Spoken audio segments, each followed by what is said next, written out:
Mababang sahod na sinabayan pa ng nagtataasang presyo ng mga bilihin. Hindi man bago sa pandinig, hindi pa rin ito nawawala sa mga pasakit na iniinda ng bawat manggagawang Pilipino sa araw-araw. Sapat na nga ba ang karagdagang 35 pesos na sahod para punan ang kumakalam na sikmura? Sasapat ba ito para putulin ang masalimuot na siklo ng kahirapan sa ating bansa? Ako si Arnold Herrera at ngayong hapon, samahan ninyo akong alamin ang katotohanan sa likod ng samot-saring kontrobersyang kinakaharap ng bawat manggagawang Pilipino. Mga isyong napapanahon, mga kwento ng lipunan na dapat mong malaman.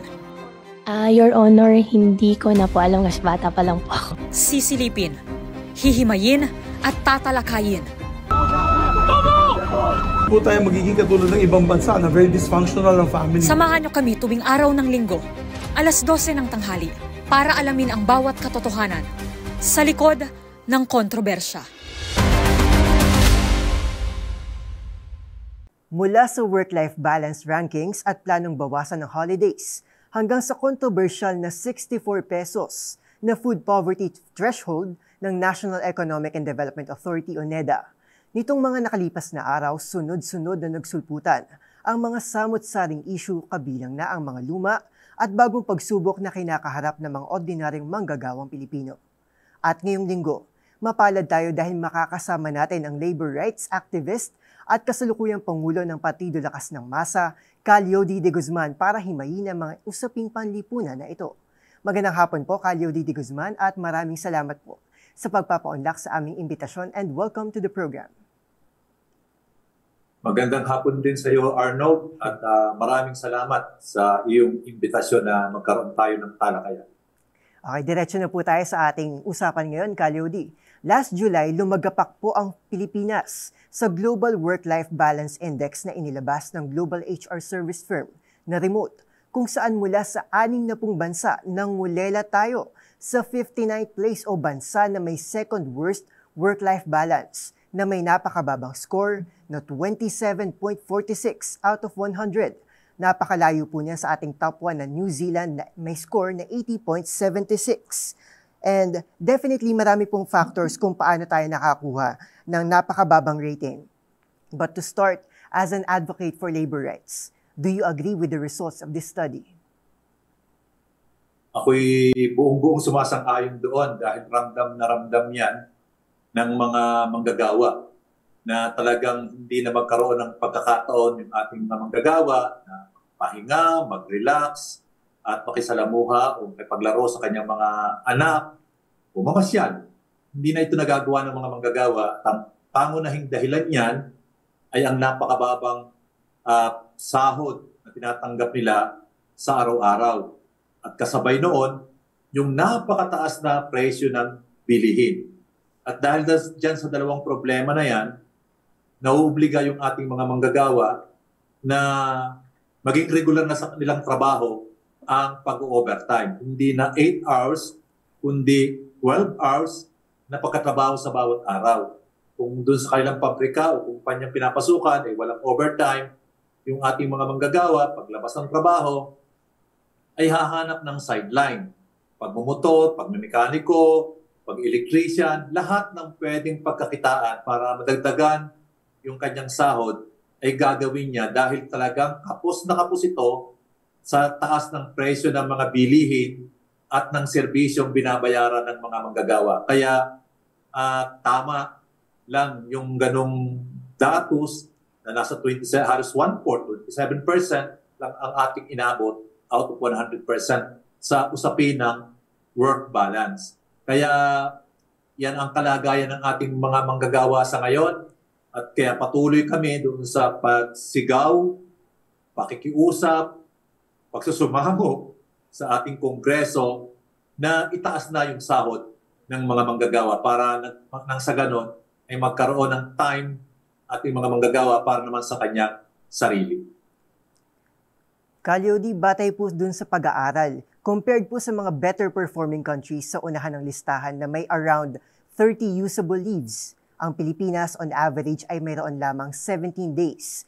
And to add, Filipinos normally spend 40 hours per week compared to the 33 to 36 hours of other countries. And idagdag natin yung sinabi niyo po kanina na naging habit, naging kultura na po dito sa Pilipinas ang pag-overtime. And personally, nung naghahanap po ako ng work a few months back, naka-encounter po ako ng companies na they made it clear na hindi sila nagbibigay ng overtime pay. However, susubukan naman daw nilang hindi kami mag-overtime sa work. Does this work culture imply that Filipinos are overworked and exploited? Tama yan dahil yung ating mga manggagawa, lahat na halos ng kanyang karapatan na nakasulat doon sa ating konstitusyon ay violated. Kasi grabe ang implementasyon dito sa Pilipinas ng contractualization. Sa sistemang contractualization na ginawa noong panahon pa ni Cory under Herrera Law, ay talagang nilanos ang lahat halos ng karapatan ng mga manggagawa.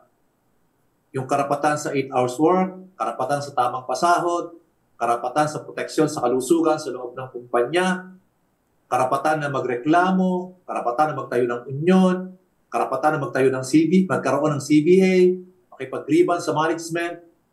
Halos lahat ng iyan ay nawala dahil sa sistemang contractualization. At dahil dyan, exploited yung ating mga manggagawa. Hindi siya makapagreklamo dahil alam niya na pag nagreklamo siya, anytime pwede siyang tanggalin nang walang kalaban-laban dahil hindi nga siya regular na mga manggagawa. Dahil alam mo sa batas natin, kinakailangan mo nang ikay maging regular para ma-enjoy mo talaga yung mga benefits na nakatadhana doon sa ating labor code o sa ating konstitusyon.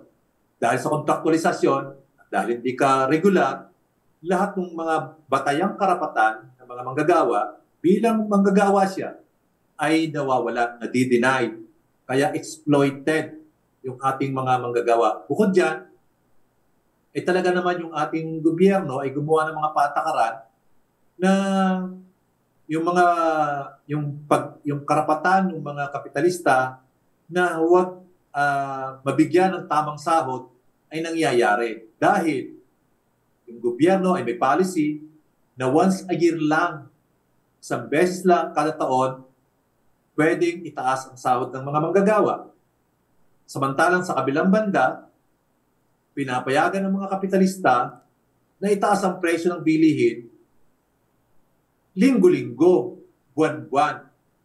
Regulated ang sweldo, pero deregulated ang pagtatakda ng presyo ng bilihin. Kaya talong-talo yung ating mga manggagawa. At yung lahat ng yan ay kinakarap ng mga manggagawa dahil alam mo yung framework o kaisipan ng ating gobyerno, hindi lamang ng gobyerno ngayon, ni Duterte o ng mga nagdaang gobyerno, pati noon pa. Ang framework kasi nila, kailangan paboran yung mga negosyante, paunlarin sila, sa katwirang pag umunlad daw ang mga negosyante, uunlad din ang mga manggagawa. Kaya mas inuunang proteksyonan ang kapakanan ng mga negosyante kaysa sa mga manggagawa sa ganung pag-iisip na hindi naman yan totoo. Pinatunayan ng mahabang kasaysayan na hindi tama o mali na yung pag-unlad ng kabuhayan ng mga manggagawa, yung pag-unlad ng ekonomiya ng ating bansa, ay idaan muna sa kamay ng mga kapitalista dahil pag umunlad sila, ay unlad din tayo. Yung trickle-down theory na yun ay napatunayan na hindi workable. Kasi ang yumayaman lang sa ganung sistema ay yung mga kapitalista at napag-iiwanan yung ating mga manggagawa. After na mahabang panahon ng dekadang implementasyon niyan, na-concentrate yung yaman ng ating lipo, ng ating bansa sa kamay ng siyam na malalaking negosyante sa bansa. Ang kanilang yaman ay katumbas ng yaman ng 55 million na Pilipino. Dahil sa ganung framework na ang paboran muna ay mga big business o mga kapitalista dahil pag umunlad sila, aawas daw naman ang bulsa nila at pag umawas, magkakaroon ng trickle down para sa mga manggagawa na hindi yan totoo. Yan yung problem. Kaya ganito ang kalagayan ng mga manggagawa. Naapi, pinagkakaitan ng mga benepisyo, hindi tinuturing na partner ng negosyo o sa mas malala, hindi na tinuturing bilang tao dahil pinalalasap yung hindi makataong kalagayan para sa ating mga manggagawa. Calyodi, na-mention niyo po kanina si former President Rodrigo Duterte. And as I can recall, nagpumito po siya ng executive order para tulungan po na tapusin na po ang contractualization. Where are we on that? Nagpapatuloy pa rin po ba? May progress po ba? May nangyari po bang positive doon sa ginawa niyang executive order na yun? May nararating po ba? And nararamdaman po ba hanggang ngayon yung pinirmahan niyang executive order na yun? Yun ang pangako niya nung kampanya, no? Dapat daw ay alisin ang contractualization. Yun pala, pambobola lang sa mga manggagawa para kuhanan ng boto. Dahil yung kanyang executive order na ginawa, Executive Order 51, kung yan ang tinutukoy mo, ay legalisasyon, implementation ng contractualisasyon sa magitan ng pagli-legalize ng mga manpower agency. Nagkaroon na ng legal na manpower agency at illegal na manpower agency. Kaya lumaganap ang mga manpower agency na ang mga manggagawa ay hindi na empleyado ng kumpanya kung saan siya nagkatrabaho, kundi ng manpower agency kung saan siya ni-recruit. Alam mo, may istorya ako dyan, Arnold. Yes po. Na isang manggagawa ng Liberty Flour Mill. Nahulog siya doon sa mixer, namatay siya. At dahil alam ng asawa niya na doon siya nagkatrabaho, pumunta yung asawa niya para ireklamo at magkaroon ng justice doon sa pagkamatay ng kanyang asawa na taga-Pasig. Ang sagot ng management ng Liberty, hindi namin siya empleyado. Kaya nagulat yung asawa dahil mahigit 10 taon na dito nagkatrabaho, alam niyang doon pumapasok, ay sasabihin sa kanya ngayon na wala kaming pananagutan dyan dahil hindi namin yan empleyado, siguro mag-donate na lang kami, pumunta kayo doon sa manpower agency na kanyang pinag-applyan, doon siya empleyado. Bilhin mo yon? Yan ang nangyayari ngayon sa mga manggagawa. Karamihan ng ating mga manggagawa, nasa 70% ng ating mga manggagawa ngayon ay nasa mga manpower agency at hindi siya empleyado ng kumpanya kung saan siya nagtatrabaho. Inalisan ng ating gobyerno ang mga kapitalista ng responsibilidad sa kanyang mga manggagawa at ipinasa sa manpower agency na wala ka namang mahihita doon dahil nangungutong lang yon doon sa kumpanyang sinusuplayan niya ng manggagawa. Yan ang isa pang halimbawa na sa sinasabi ko na itong gobyerno natin ay puro pabor ang ibinigay sa mga malaking korporasyon at hinayaan yung ating mga manggagawa na mapagsamantalahan at malinlang. Do you think this could be a game changer po ba in shifting our dynamics of our workforce and our place in the global labor rankings? Oo, malaking tulong sana yan kung ma-aproba. Pero alam mo, Arnold, marami tayong magagandang batas. Ang problema natin dito sa gobyerno natin, hindi umiiral yung mga batas na nagawa para sa mga mamayan, para sa mga manggagawa. Ang umiiral ay kung ano yung gusto o policy ng nakaupong gobyerno. Kahit mga batas na existing, iikutan yan, o kung hindi man maikutan, sasagasaan talaga yan para ma-implement kung ano yung policy o gusto ng kasulukuyang administrasyon na nakapwesto. At glaring dyan, halimbawa, Yung sa human rights ng mamaya, ng mga manggagawa, klaro yan, nabatas yan, pero sa sagasaan. At para hindi ma-implement, bibigyan ng pisong budget ang Commission of Human Rights. Yung karapatan ng regularisasyon, sasagasaan yan o iikutan sa magitan ng pagkilala sa mga manpower agency bilang bagong forma ng work arrangement. Kaya maganda sana kung may ipasa at ma-implement at makakatulong para sa work balance o problema ng mga manggagawa sa work balance sa ngayon. Nabanggit niyo po kanina, Calyodi, about human rights na isa po sa mga parang binabypass o nilulusutan po ng ating gobyerno sa ating mga manggagawa. Kumbaga nilalamangan sila or tinitake advantage yung mga policies or parang nilulusutan para hindi sila magkaroon ng accountability. Aside from human rights po, Calyodi, meron po ba kayong ibang nakikita sa ating lipunan, sa ating society na umiiral po na problema na nilulusutan po nila yung mga policies na meron naman po tayo na nagbe-benefit po dapat ang ating mga kababayan na manggagawang Pilipino? Siguro ang pinakamalaking halimbawa ay yung dating patakaran na regularisasyon. That's the policy of our government before Cory, before Marcos. Marcos Sr.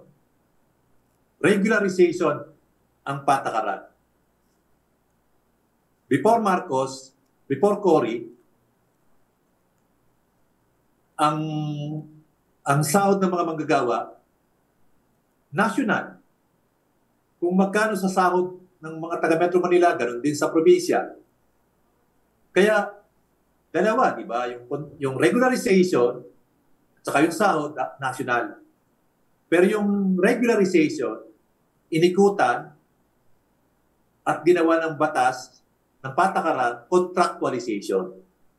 Hindi inaalis ang regularization, pero may batas o may patakaran na contractualization. At yun ang nag-ooperate. Yung sistemang contractualization, hindi ang nasa konstitusyon na regularization. Yan ang ikot. Sa sahod, dati ay national wage. Ang tinatanggap ng mga manggagawa, kung magkano sa Metro Manila, ganoon din sa probinsya, inikutan yan. O actually, hindi nga inikutan gumawa ng panibagong batas si Cory noon na ang tawag ay wage rationalization. I-rationalize daw. Kasi mas mababa daw ang gasto sa probinsya kaysa sa Metro Manila. Kaya tama lang na yung sahod ng mga taga-probinsya ay mas mababa kaysa sa mga taga-Metro Manila. Na hindi yan totoo. Dahil kung magkano ang tax dito na 12% VAT, sa probinsya, 12% din. Kung magkano ang presyo ng gamot dito sa Metro Manila, pag pumunta ka ng Bicol, pumunta ka ng Mindanao, ganun din ang presyo. Yung gasolina, ganun din. Yung noodles, ganun din. Kaya yan ay mga aksyon na nagbibigay pabor sa mga malaking kapitalista para kumita sila. Para kung mayroon silang branches sa probinsya, mas maliit ang kailang babayaran. Yung kontraktualisasyon ay pabor din sa mga kapitalista. Para pag may mga manggagawa na gustong mag-unyon, hindi ba pa usapan, tatanggalin nila at pwede nilang tanggalin dahil kontraktual ang mga manggagawa. Kaya yung dalawang patakarang yun, yung wage rationalization law at saka yung kontraktualisasyon, yan yung mga glaring na halimbawa sa mga manggagawa na binago, inikutan, sinagasaan yung dating mga batas na nagbibigay proteksyon sa mga manggagawa. At ang ginawa ngayon ay mga batas na maalipin, maapi sa ating mga manggagawa at nagbibigay pabor sa mga negosyante.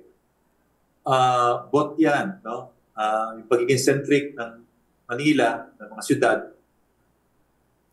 sa opportunity sa trabaho, at saka yung nakakapagod talaga yung mag-travel, mag-commute, na halos ay gagastos ka. Punta ka ng Makati, mag-aalalaan ka mula dito sa Cainta ng mga 1 oras at kalahati. Napaka-iksing kilometro lang naman yan. Pero dahil sa traffic, aabutin ka ng ganyan. Kung pupunta ka ng Quezon City, ganoon din. Parang sa travel lang, sa pagpasok, paglabas ng trabaho, maglalaan ka ng mga 4 na oras. Kalahating araw ay nauubos mo. At yan ay isa rin sa dahilan kung bakit yung work balance ng mga tao ay apektado. Ang traffic, grabe.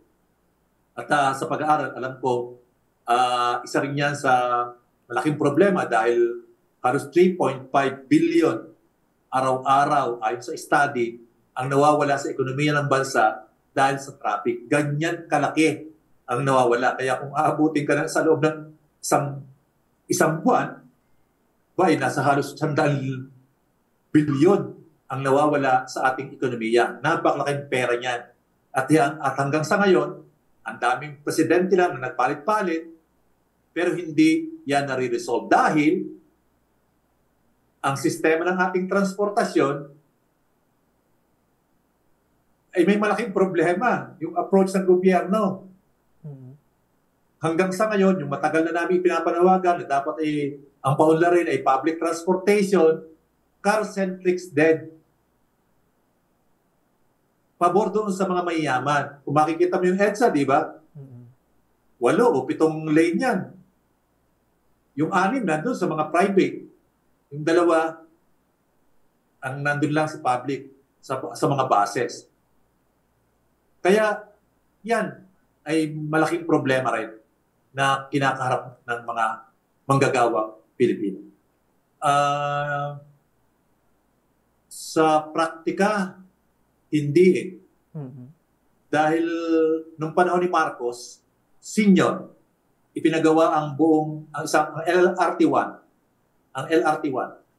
At yun ang pangako doon, makakabawas ng traffic. Pero ilang dekada na, yung traffic sa ruta ng LRT1 ay ganun pa rin katindi.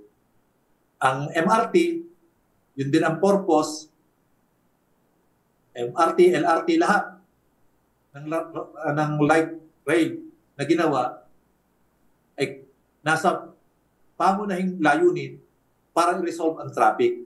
Pero hanggang sa ngayon, 3.5 billion pa rin ang cost ng traffic sa ating bansa. Ganun kalaki pa rin ang nawawala. Kaya hindi niya nare-resolve ang traffic dahil city-centered din. Manila-centered o city-centered yung pagpapaunlad ng ekonomiya. Hindi dinidisperse. Nakatulong pa yung pagpasok dito, pag-migrate dito ng maraming mga manggagawa na galing probinsya dahil sa patakarang o doon sa batas na ginawa na wage rationalization law na pinababa ang sahod ng mga manggagawa sa probinsya. Kung ikaw ay nasa Bicol, ang halaga ng sahod mo doon ay 400 pesos. Dito, 645. 250 araw-araw ang diferensya. Kaya anong gagawin ng mga manggagawa sa probinsya? Sa halip na magpatuloy sila ng trabaho doon, Lilipat na lang ng Metro Manila, makikipagsapalaran para doon sa 245 pesos na dagdag bawat araw. Kahit na sila ay mag-bed space dito, kahit na maging masikip ang kalagayan lang, kahit sa komunidad lang ng mga squatter area sila tumira, okay lang. Kasi malaki yung 245 araw-araw na dagdag. Yun yung isang dagdag na nagiging problema kung bakit hindi kayang i-absorb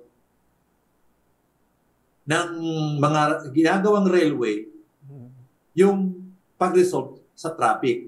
Bukod pa, may epekto yan sa lahat ng budget ng gobyerno dahil ang lahat ng yan ay ginagawa utang. Mga proposal ng mga malaking korporasyon sa construction para kumita sila. Sasabihin ng gobyerno, wala akong pera. Tulungan kita na makapangutang para makapagpatayo ka ng railway. Ako ang kontraktor. Kaya yung mga yan ay hindi totoong para sa serbisyo sa framework ng magsilbi sa mamayan, mawala ang traffic, kundi sa interest ng mga construction firm na pagkakitaan ang lahat ng proyekto ng gobyerno sa infrastructure. Kaya lahat ng gobyerno, mula nung kay Marcos hanggang sa ngayon, puro infrastructure ang ginagawa dahil dyan malaki ang kita.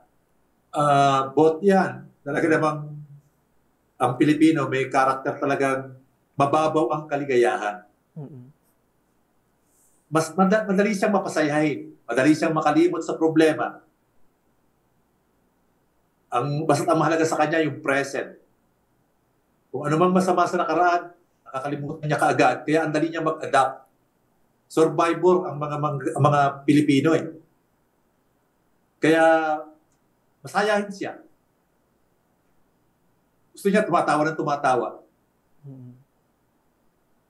At pangalawa, tama rin yun na na-immune na ang ating mga mamayan sa hirap. Na-immune na. Kahit na mababa ang sahod, na-immune na. At least sasabihin ng mga tao, ng mga gobyerno, at least may trabaho kayo. Kaysa sa wala kayong trabaho. Pag wala ka naman trabaho, okay yan. Wala ka namang sakit. Pag may sakit ka, okay yan, buhay ka pa. Ang daming mga pakulo na ginagawa para lang satisfied ang ating mga mamayan at kalimutan kung anumang pasakit ang kinakaharap niya. Kaya, resulta, madaling sumaya, masayahin ang mga Pilipino. Dahil nga, madaling makalimot. Ang mahalaga sa kanya, kung ano yung kaharap niya ngayon. Alam mo yung work from home, maganda yan eh. Dahil umunlad na yung ating technology sa communication, maganda yan, may parang beneficial yan din sa mga manggagawa. Kasi makakaiwas siya dun sa pinag-uusapan natin na gumagastos ng 4 na oras o kalahating araw para sa transportation. Nakakaiwas siya doon sa pagod, no? Sa work balance.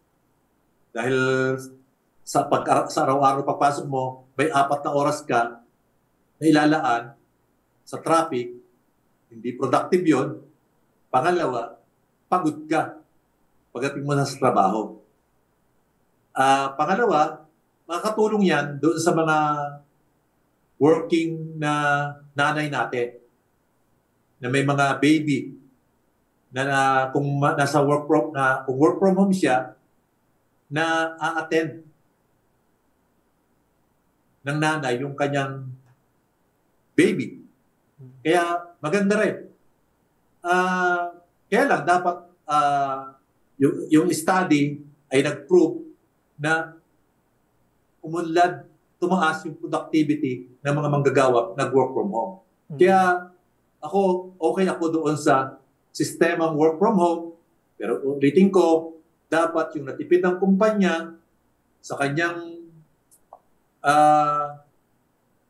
kanyang operation ay ipagkalo bilang benepisyo sa mga manggagawa. Dahil gagastos silang kuryente, yung mga manggagawa, gagastos silang tubig, gagastos ng lahat na dapat ay doon nakukuha, doon provide ng kumpanya. Dapat yun ay ibalik. Ibigay na lang sa mga manggagawa. Sinagot ko na yan na mas naging productive sa study. Kaya paano naging tamad? Naging mas productive nga siya bilang resulta ng study. Wala lang siguro siya masabi. At siguro, guni-guni lang niya yun na nagiging tamad yung bobo ang mga manggagawa na nag-work from home. Siguro, guni-guni lang niya yun. Pero ang totoo, sa klase ng taas na ng level ng ng information ngayon, mas maunlad na nga ang mga Pilipino ngayon, mas maunlad na ang mga tao ngayon kasi lahat ng information nasa dulo na lang ng daliri. Pipindutin mo lang, malalaman mo na. Alamin mo lang kung ano pinanalo ni Carlos Yulo sa kanyang kompetisyon sa Olympic, ano ba ang height niya, ano ba ang pagkatao niya, pipindutin mo lang, malalaman mo na. Kaya mas naging, yung information, naging bukas na ngayon sa bawat isa dahil doon sa unlad ng teknolohiya. Kaya walang basis na sabihin mas bobo, mas tamad yung mga manggagawang nag-work from home. Kalyo, pag-usapan naman po natin ngayon yung isa sa mga issue na ikinakagalit ng marami nating kababayan. Nito pong August 7, si Senate President Francis Cheese Escudero, minention po niya in a press conference na he is looking over the possibility of limiting the number of holidays in the Philippines because it makes our companies and workers less competitive. May national, may religious holidays, meron din daw pong mga holidays sa syudad, sa munisipyo, sa probinsya. Repetitive pa nga daw po ang ilan dito. Sa isang hiwalay naman na panayam, sinabi naman ni Senator Cynthia Villar na counterproductive ang pagpapasahod sa mga non-working holidays. Mas maigi daw na ang working holidays na lang ang ating gawin para hindi na di-disrupt ang productivity ng workforce. So, ano po bang masasabi niyo po dito sa suggestion na to ni Senate President Cheese Escudero? Sumusobra na po ba tayo masyado sa pagpapahinga to the point na nagiging counterproductive na tayo? Alam mo, nagugulat ako kung bakit sinabi yan ni President Cheese Escudero. Kasi ako 40 years na sa labor movement, ni minsan hindi ako naka-encounter sa aking pakikipag-usap sa mga kapitalista, sa mga conferences na dinadaluhan, na yan ang reklamo ng mga negosyante sa ating bansa. Na kayong mga manggagawa, masyado lang marami kayong holidays. Wala silang binabanggit na ganyan. Ni minsan, hindi ko narinig. Kaya nagtataka ko bakit yan ay pinopropose ni Cheese Escudero. Ang reklamo ng mga negosyante, una, mataas ang presyo ng kuryente dito sa ating bansa. Number 1 na yata tayo sa Southeast Asia. At sa buong Asia, number 2 na yata tayo. Pangalawa sa Japan. Yun ang kanilang reklamo. Ang reklamo nila, korupsyon. Ang dami nangungutong sa kanila. Reklamo nila, smuggling. Kaya galit na galit yan si Jess Aranza sa smuggling. Problema nila, infrastructure. Lalo na yung infrastructure ng flood control. Dahil pag nagbaha, walang nagtatrabaho, walang pumapasok. Yan yung mga problema na sinasabi nila. At hindi yan sinabi na problema yung holidays. Maganda yan sa mga manggagawa, yung holidays. At marami dyan pinaglaban ng mga manggagawa, kaya huwag niyang bawiin. Yung holidays, nakakatulong sa ating mga manggagawa na kuba na sa pagkatrabaho dahil sa baba ng sahod.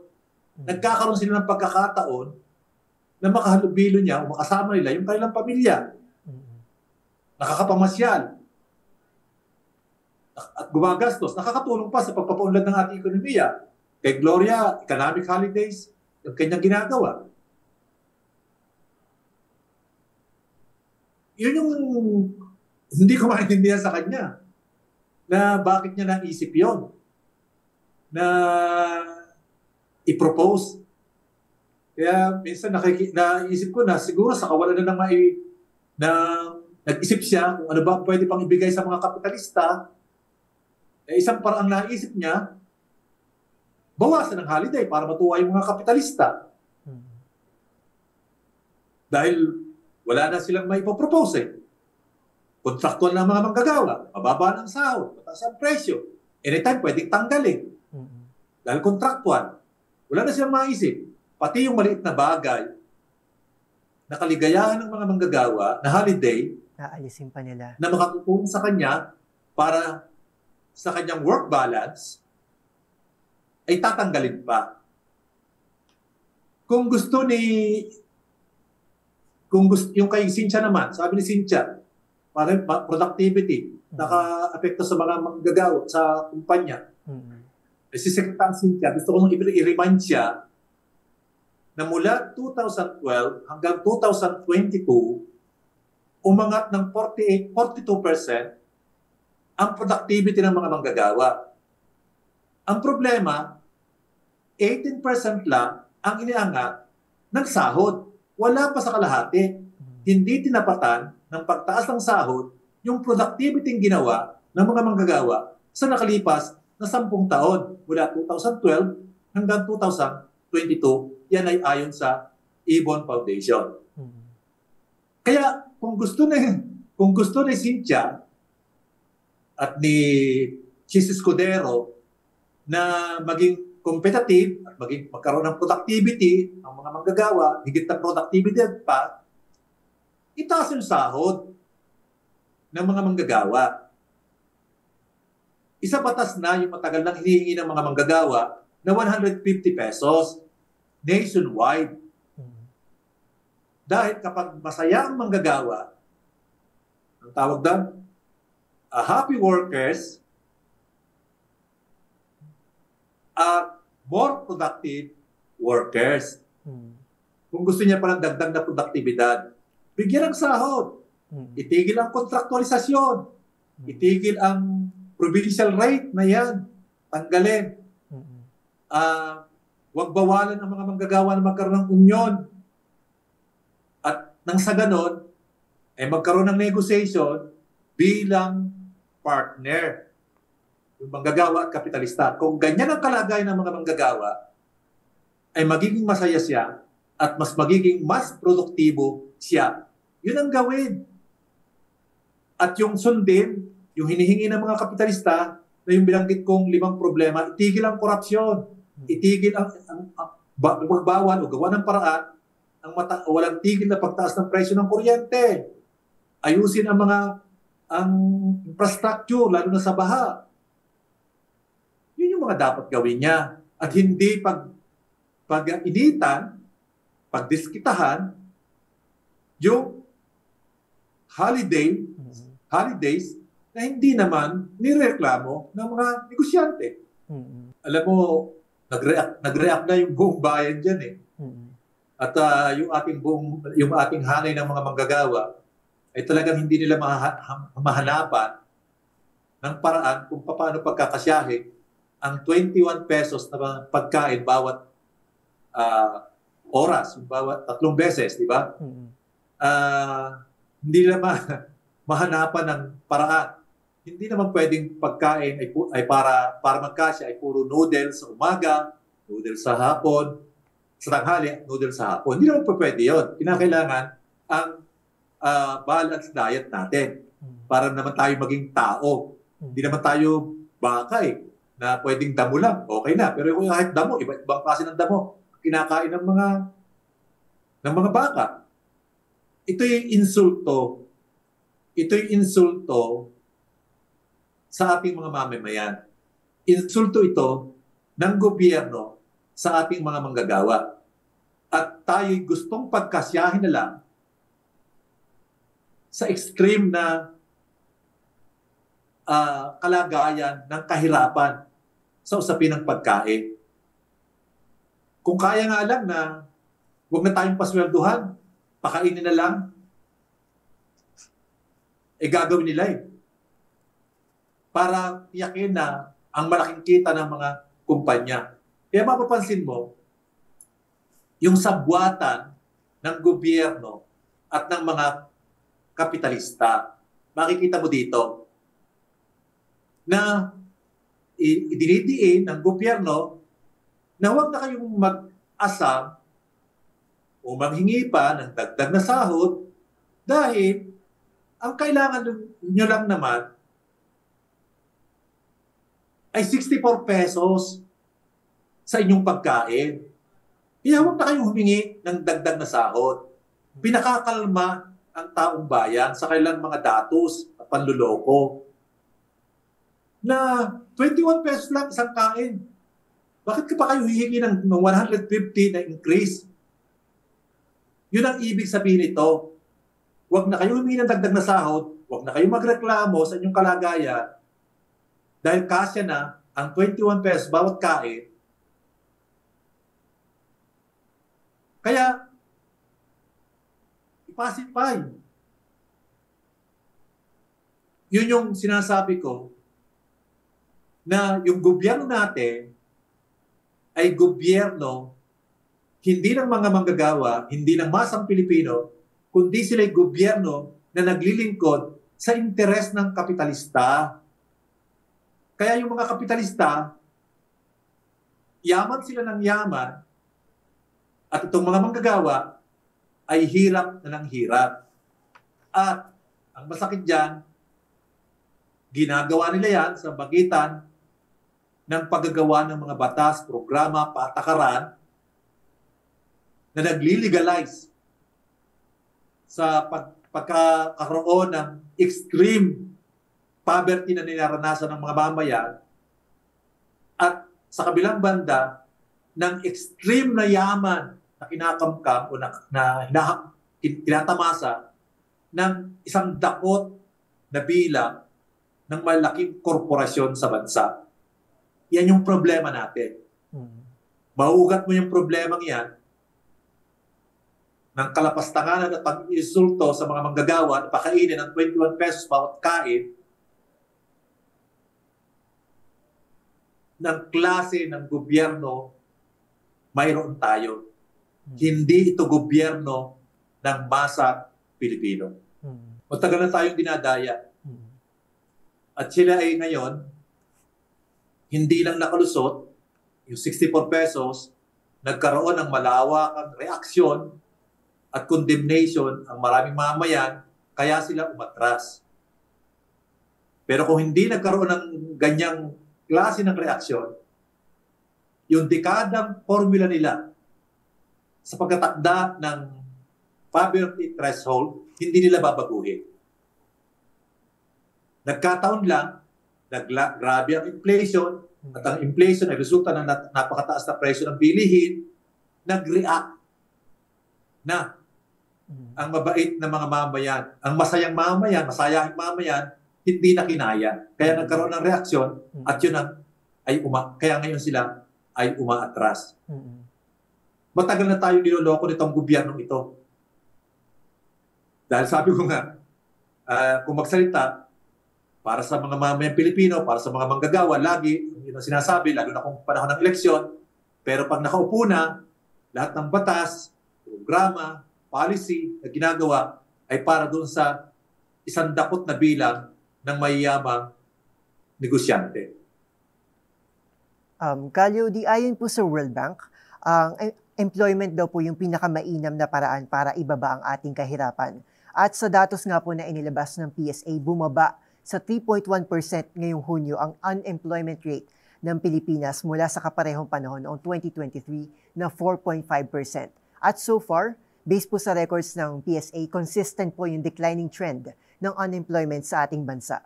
Tingin niyo po ba with our improving employment rates, is the current administration on the right path? Nasa tamang landas po ba ito para i-eliminate ang poverty po sa ating bansa? Ramdam po ba on ground ang efforts ng ating gobyerno para i-improve ang ating labor conditions?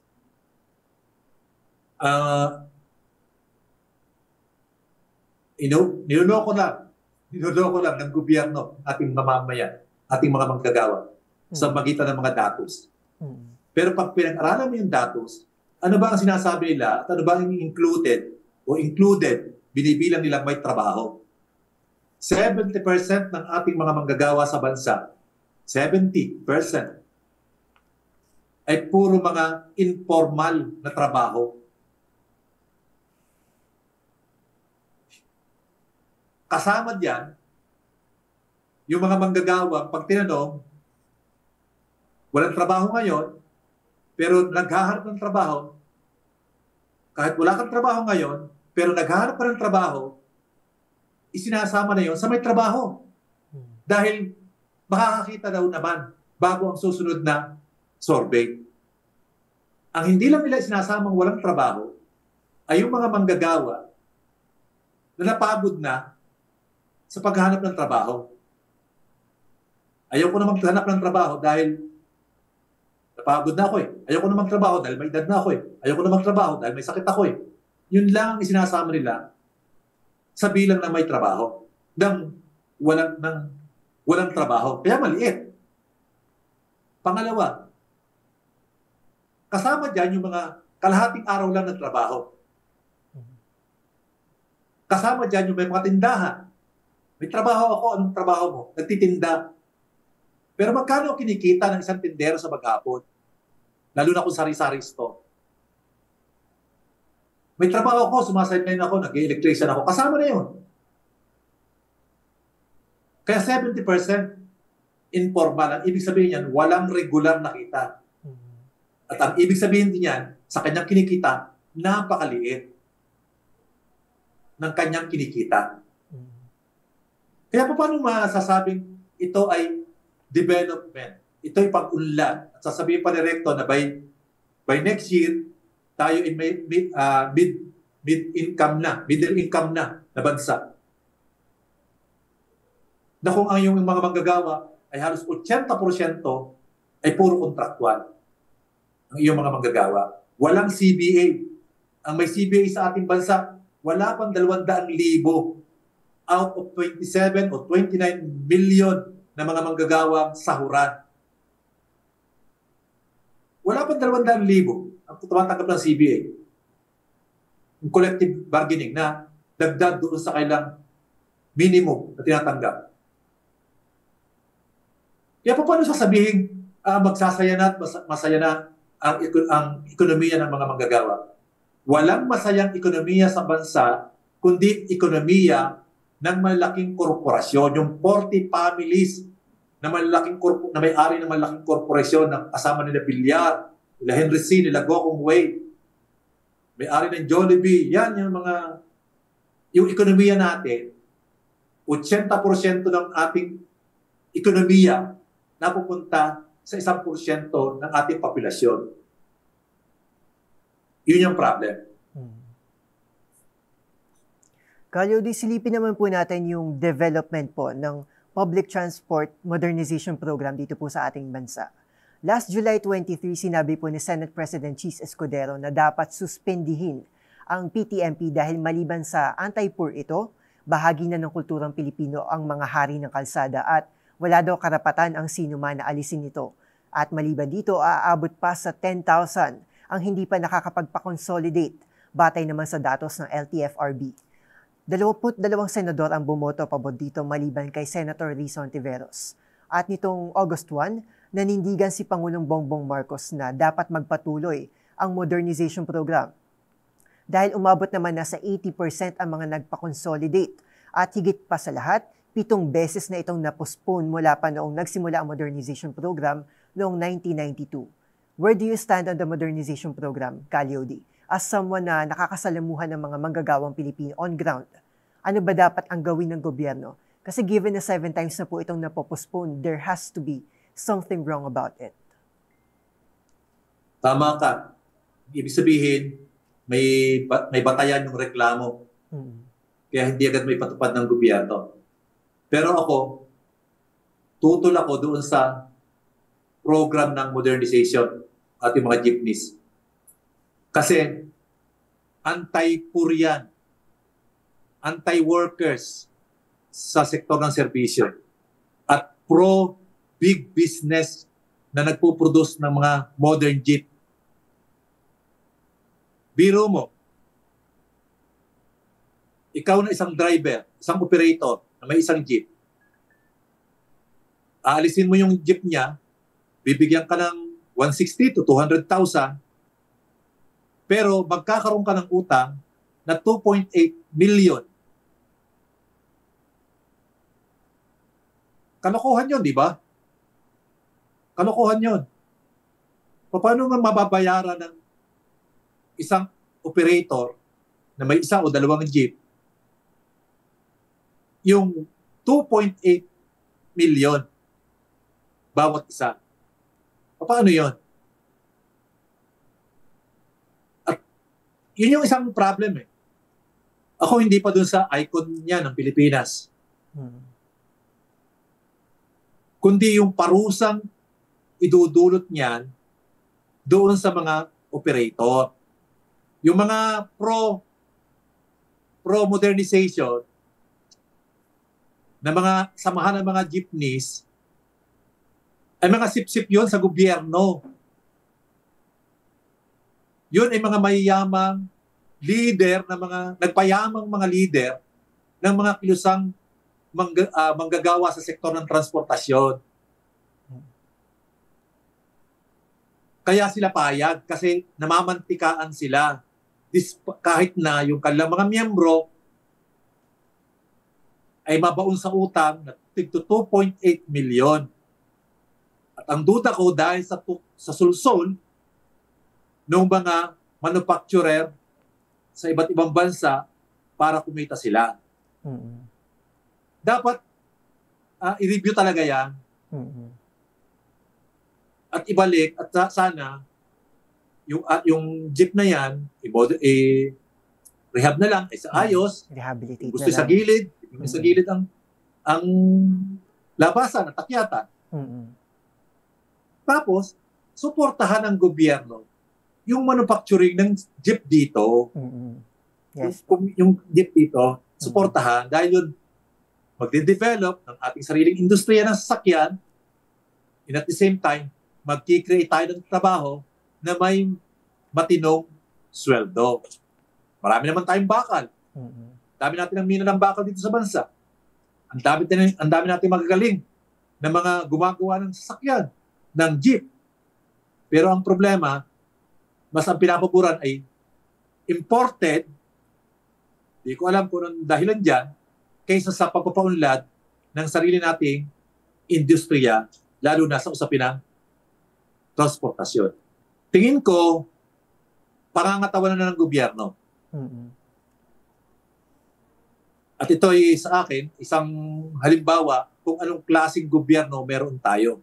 Gobyerno ng mga korporasyong lokal at dayuhan. Hindi gobyerno ng manggagawa at mamayan dahil hindi pinakikinggan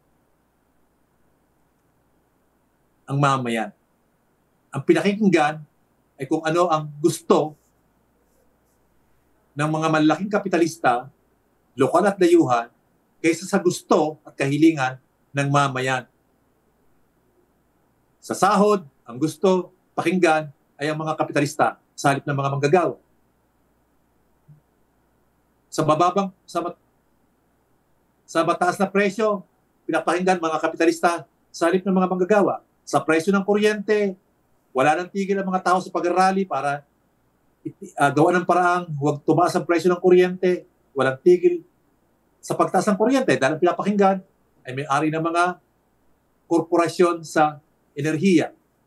Sumisigaw ang mga mamayan, itigil na pagsira sa ating kalikasan, walang tigil pa rin sa pagsira sa ating kalikasan.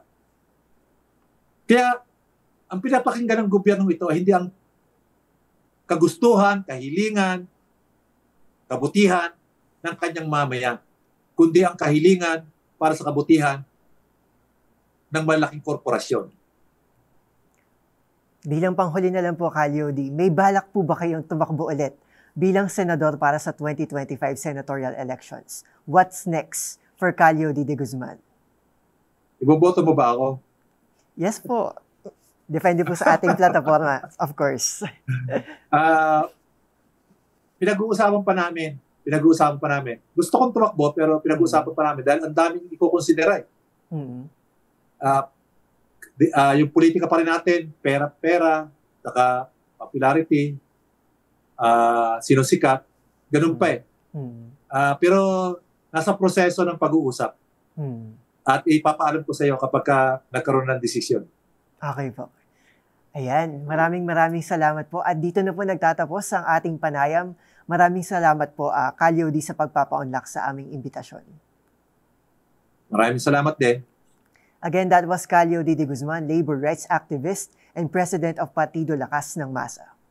Sa sunod-sunod na pagputok ng mga isyong kinakaharap ng manggagawang Pilipino, nakita ng pamahalaan kung paano inalmahan ng publiko ang tila harap-harapang paglapastangan sa kanilang mga karapatan.